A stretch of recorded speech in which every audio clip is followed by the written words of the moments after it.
Hi, everyone. It is week 7.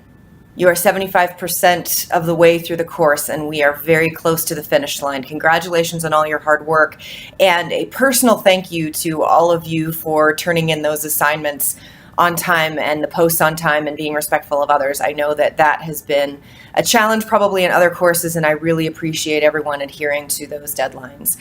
I really enjoyed going through your retrospective meetings last week. I know that was a week 5 assignment, or sorry, a week 5 assignment that I reviewed in week 6.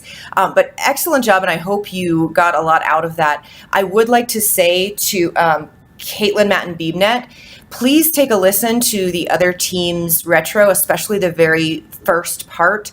Carl did an excellent job setting the tone, setting the agenda, and opening the retrospective meeting. That is spot on how these things should open, and it set the tone very well. It was very enjoyable to watch. So I also wanted to comment on the discussions and how impressed and pleased I am that they are building so well off of each other, that you're bringing in all those additional resources, and that you're learning from each other.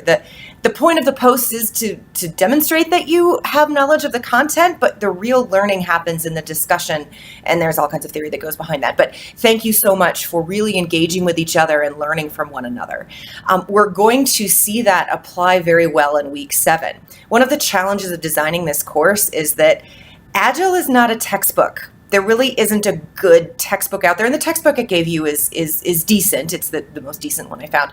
Oddly, one of the best ones is Agile for Dummies, but that just wasn't appropriate for this course. In any case, I really love how everyone is bringing in all of the alternative, the different articles, different blog posts, different resources into these discussions, and you're probably seeing variances of opinion in what works and what doesn't work in the real world.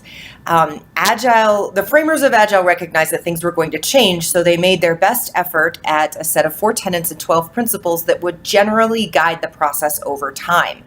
Obviously, as things change, you have to adapt and apply Agile in a way that truly works without losing the core of the principles that it stands for. A great example of that is virtual teams. That was a giant no-no about 10 years ago, but a lot of Agile practitioners are saying, we have good technology now. And if you watch some of the retrospective meetings just from this course, you can see that people are able to connect over video, and that Carl and Christian and Brandon's team did a really good job of that. So we're going to talk about some challenges to Agile, and you will encounter this as you practice Agile. Things come into favor, they go out of favor. Someone has a bad experience and they say, oh, Agile's terrible and this is why. It's not going to be very hard for you to find challenges to Agile, and some of them are very legitimate. Agile doesn't work for everything. But I think it's going to be interesting to see what resources you bring in and how these resources play out in your discussion this week.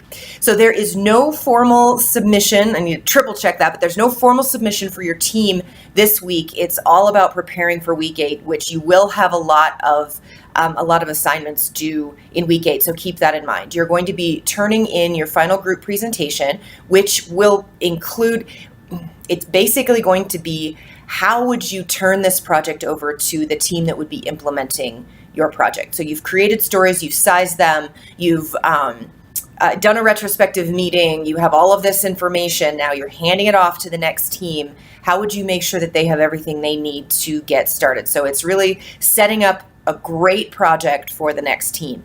And then your individual assignment is going to be about that team process. What was your experience? What did you learn? I'll have more information about that in the video next week, but take a look at what's due in week 8, because if you wait until the end of week 7, it's going to be challenging. Okay. I will be here for office hours. As always, I'm always available to meet you in advance. There was a team that suggested maybe you could submit things early and get some feedback from me. Absolutely. I am all for that. That is part of the Agile process too. So feel free to run something by me, and I'm happy to give you feedback.